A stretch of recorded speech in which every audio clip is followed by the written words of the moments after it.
voulais savoir. Ben écoute, la fois passée, déjà, tu nous as parlé de gaspillage alimentaire et je pense que la personne qui était témoin de la discussion, il a fait une drôle de gueule, moi-même y compris.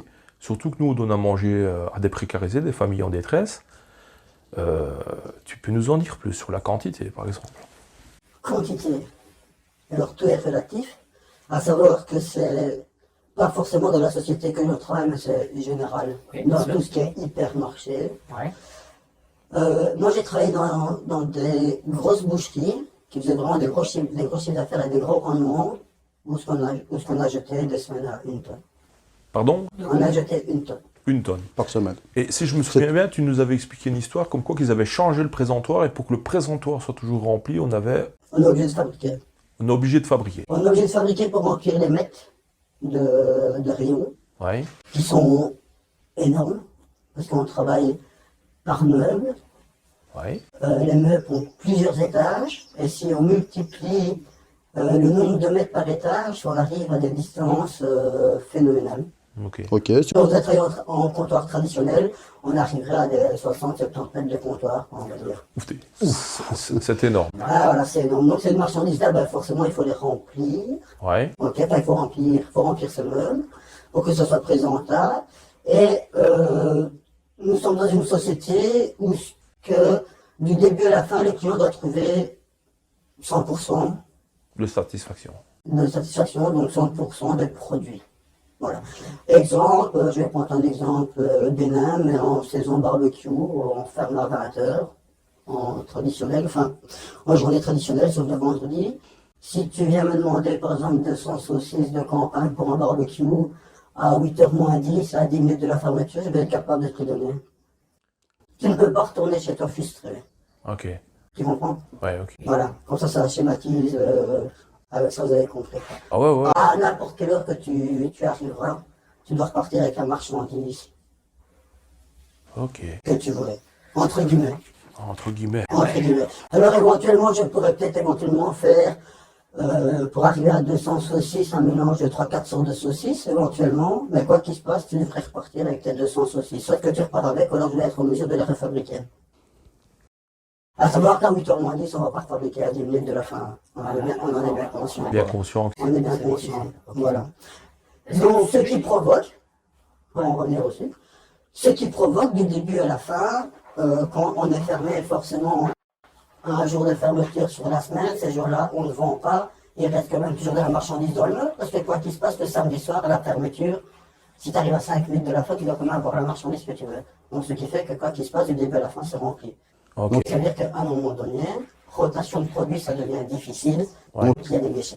Les déchets. Alors, il y a des déchets. Quand on travaille sur les déchets d'un produit, ben voilà, ça peut passer. On va acheter 2 kilos, on va dire, hein, Ouais. ou 3 kilos. Mais après, quand on multiplie tous les produits ensemble et les DLC qui sont des fois un peu trop courts sur certains produits, nous provoquent des déchets.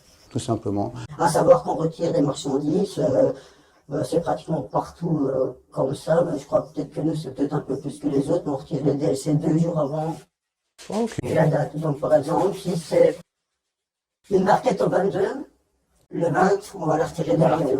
Voilà. Pour que vous, le consommateur, puisse la garder, entre guillemets, 2 jours chez lui pour la consommer.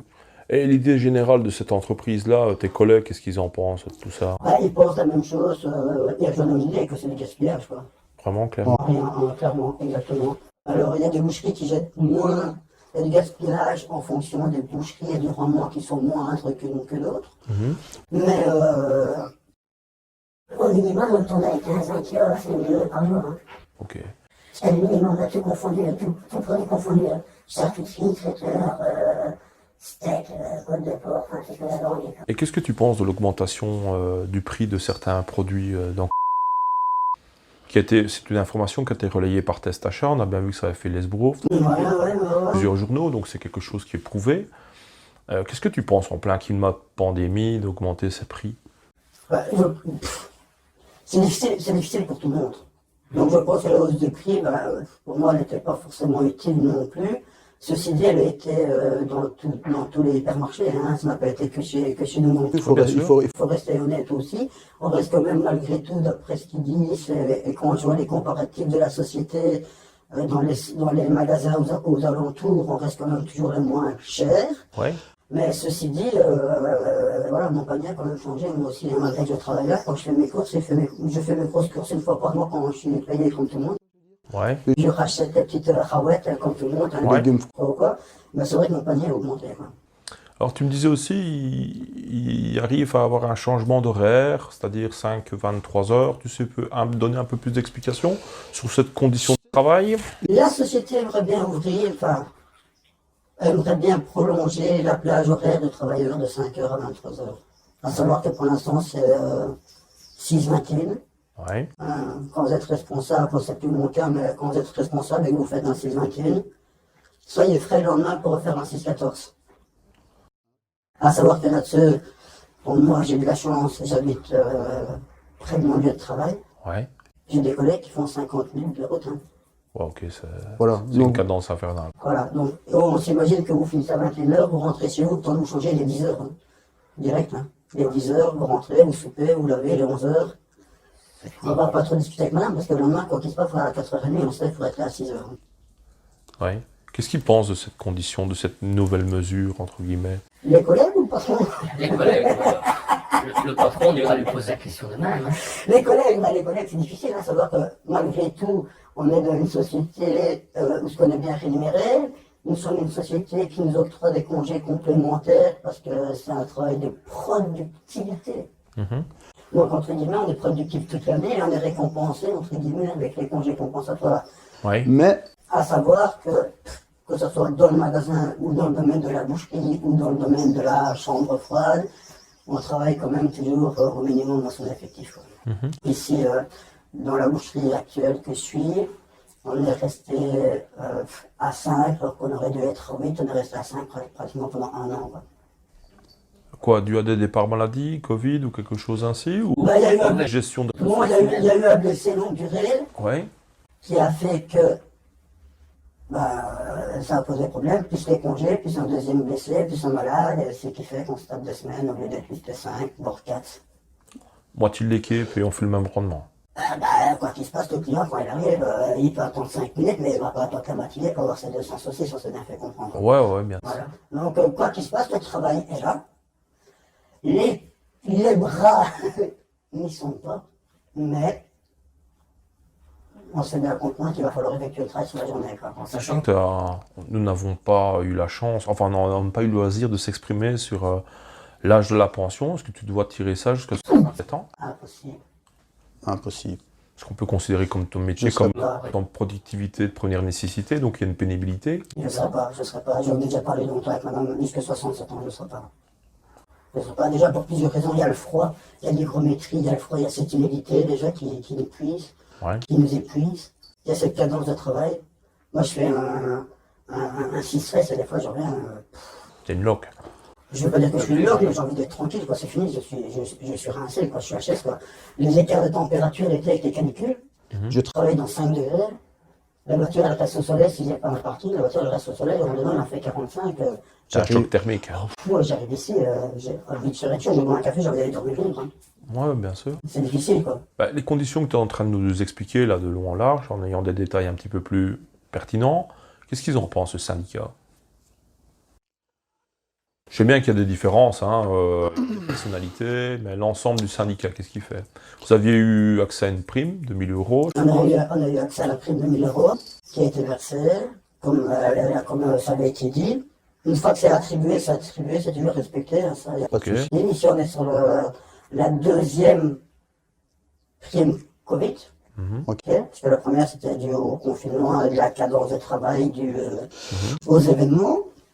La deuxième, comme l'autre, mais là, ici, elle est en discussion syndicale, patronale. On est toujours en attente.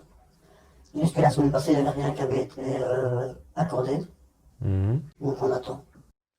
Qu'est-ce que tu attends? Vous allez avoir la même prime ou alors un rendement beaucoup plus bas, enfin en tout cas une bonus de production différent? Ils annoncent une prime de 500 euros. Vous avez donc moins travaillé. Non, je pense pas. Je pense qu'on a même plus travaillé. Mais bon, comme ils disent qu'apparemment, nous sommes une des seules sociétés dans l'alimentaire et dans la grande distribution qui a eu cette prime, cette fameuse prime. Taisez-vous, c'est ça. On va être content, on va remettre un prime de 50%. Pour vous montrer qu'on est bien chez nous. Les relations que vous avez avec le syndicat, toi personnellement, tu J'étais syndiqué, je me suis arrêté, j'ai arrêté d'être syndiqué, tu vois, parce que justement avec le premier effet Covid, j'ai eu un petit malentendu et puis j'ai été en suspicion, donc j'ai eu une perte de salaire. Ah ouais, forcément, le Covid, perte de salaire, hein, vous choisissez pas d'être malade, mais on vous pompe 30% de votre salaire, quoi. Ouais. Hein. Donc moi, Ça a duré combien de temps, ça, les 30% de salaire en mois? moi j'ai été en suspicion, pour combien de temps j'ai été 7 jours. J'ai été 7 jours. Donc, Allez, une semaine à 30%. Quoi. Et le syndicat, chez qui j'étais syndiqué, ne m'a pas bien suivi, ne m'a pas bien aiguillé. C'est-à-dire qu'il te dit quelque chose, mais devant le patron, c'est plus la même chanson. C'était la même chanson. Connaissant mon caractère, il faut me connaître, moi si je ne suis pas représenté par quelqu'un qui suit ses dires, je n'ai pas besoin d'être représenté. Donc du coup, suppression du syndicat, je ne suis plus syndiqué, le syndicat c'est moi. J'ai réglé mes problèmes tout seul, étant donné que je paye quelqu'un pour régler les problèmes, et comme je le paye, il ne sait pas les régler, je vais arrêter de les payer, je vais les régler moi-même, j'en aurai rien. Quoi. Tu es le seul à penser comme ça? Je ne suis pas le seul, malheureusement, je pense qu'on est 97 ou 98% de syndiqués dans la société. À savoir que je suis dans une société où il y a 1, 2, 3 syndicats différents, les bleus, les verts, les rouges. On peut avoir un privé éventuellement, si on a envie d'avoir un privé, hein, ça, il n'y a pas de discussion. Mais tous ceux qui sont dans le syndicat, c'est tous des gens qui ont eu des problèmes dans le passé, qui ont été se mettre dans le syndicat pour se protéger de leur place. Ouais, donc c'est En fait, ils ne sont pas là pour nous, ils sont là pour protéger leur cul. leur intérêt. Je veux dire, ils On ne va dire protègent ça pas comme ça. le bien-être commun. Je ne pense, c'est vraiment pas mon ressenti qu'ils sont là pour nous. Ils sont peut-être là pour nous, mais en tout cas, ils font plus pour le patron et ils nous lâchent des miettes. Ça, c'est vraiment mon ressenti à moi et le ressenti de beaucoup de personnes qui travaillent dans la société. Est-ce que tu as senti quand tu servais tes clients, des gens qui faisaient des rouspétants sur le système? Il y en a qui viennent et qui disent, hein. Ouais. Malheureusement, je prends jamais parti Non, mais dans le magasin. Parce tu en as entendu. Là, je m'entends, ouais, bien sûr, déjà avec les terrains agricoles, il y a des gens qui se sont demandés, ils se sont venus nous poser des questions, comment ça se fait que c'est des terrains agricoles. Le pourquoi, voilà, le pourquoi, le fin fond du pourquoi, on ne le sait pas. On se doute. On se doute que c'est pour des intérêts, pour la spéculation. Si vous investissez, voilà, si vous investissez quelque part, c'est dans le but de récolter. On est bien conscient, c'est tout ça le but. Donc, certains clients sont venus nous poser des questions. Qu'est-ce qu'on peut répondre? Vous êtes tenu de respecter, entre guillemets, Neutralité. votre la employé. Voilà. Okay. Parce que ici on discute, c'est une chose, mais dans le magasin, on est vite entendu, hein, on est 40 membres du personnel, il y a toujours bien un responsable qui passe ou pas qu'on a entendu, donc Ouais. faut mieux rester neutre. Voilà. Ce sont des discussions avec les clients que voilà. Maintenant que j'ai entendu qu'on me voit à la télé, c'est un fond d'histoire, voilà, je peux pas vous en dire plus. Quoi. Donc on en revient un peu sur le gaspillage alimentaire. Tu sais bien qu'un enfant sur 4 ne mange pas à sa faim. Il y a 1,7 million de pauvres en Belgique, donc des gens qui gagnent moins de 1 000 € par mois. Nous, on voit des témoignages qui débarquent sur nos pages de détresse, de messages de détresse, etc. Comment expliquer ça? T'as l'impression que les gens font des choix dans les magasins? Ils prennent l'essentiel? Ou alors ils font des réserves? Il y en a, c'est au jour le jour, et c'est coûte que coûte, et c'est pièce par pièce. Hein. Ok. Ok, on va. Allez, moi je vois plus ou moins 10 à 12 000 personnes par semaine. Et la majorité des gens ne font pas leurs courses avec un budget illimité. Quoi. Okay, il y en a ceux qui passent, on voit bien que c'est open bar, on va dire ça comme ça. Ouais. Après, on voit bien qu'il y en a ceux, ils regardent les prix, ils comptent leurs pièces. C'est difficile. Ouais. C'est difficile. Bah, c'est surtout les petits prix qui partent le plus. Hein. Ouais. Donc ça veut dire ce que ça veut dire. Quoi. Est-ce que, ça c'est une demande, est-ce que vous avez vu qu'il y avait une augmentation des vols dans les magasins ou des choses pareilles? Non. Ouais, Clairement. clairement. Il y a énormément de personnes qui mangent dans le magasin. Ça j'ai déjà vu ça. Ils mangent. Ils se servent et ils mangent. Ils mangent comme ça, au pire, de toute façon, ils se font prendre. Ils sont gueulés quoi. Ouais, puis après, de toute façon, faire tout est algérien, hein, que voulez-vous faire? T'as l'impression Non, c'est vrai, C'est ça se clairement ça. reproduit souvent? c'est tous les jours. Tous les jours. C'est le quotidien. Ça continue. Ici, c'est système Covid. Sinon, dans la société dans laquelle je travaille, ils font le principe de dégustation active, comme ils appellent ça. Donc, ça veut dire que de l'ouverture au magasin à la fermeture, il y a des dégustations de certains produits en fonction des publicités, du rayon, de la saison, enfin, bref, diverses choses. Le café est illimité J'ai déjà vu. de l'ouverture à la fermeture. Effet Covid, il n'y en a pas, mais logiquement, du 1er novembre au 1er février au 1er mars, même, c'est open bar avec la soupe. Ok. Et avant, c'est des gens qui devaient s'occuper de ça. Maintenant, c'est automatisé, parce que sinon, il y a quelqu'un qui ferait du café toute la journée, il y a quelqu'un qui ferait de la soupe toute la journée. Il y a des gens qui restent aux machines à café, et ils tournent dans les magasins, puis aussi, il y a les petites dégustations qu'ils peuvent trouver dans la chambre froide, dans les biscuits, puis ils viennent boire un café, puis ils refont un tour dans le magasin. Et il y a des gens, ils restent 2 heures, 3 heures dans le magasin. Parce qu'ils n'ont pas le choix, entre guillemets, c'est sûrement la nourriture qu'ils vont avoir la journée. Et c'est le seul moment où ils vont pouvoir éventuellement se réchauffer. Ok. À la machine à café, et avec un petit peu de chance, ils pourront peut-être prendre une tasse ou deux de soupe. Qu'est-ce qu'ils disent tes collègues quand ils voient ça? Au début, ça choque. Bien sûr. Au début, ça choque. Mais inconsciemment, comme ça devient ton quotidien, à un moment donné, tu fais même plus attention. Tu es tellement été dans le boulot, tu es pressé par le boulot. Tu en as 40 dans le magasin, tu en as 10 ou 9 qui sont malades, mais tu n'as plus que 30 au lieu de 40, je veux dire. Tu as toujours le même travail. Préoccupation, ouais. Tu as d'autres préoccupations. Oui, non, tu les vois. Hein, bonjour monsieur, comment ça va? Ou bonjour madame, comment ça va? Mais on passe, malheureusement, on passe. Bah, en tout cas, merci pour tes éclaircissements. On reviendra vers toi pour autre chose.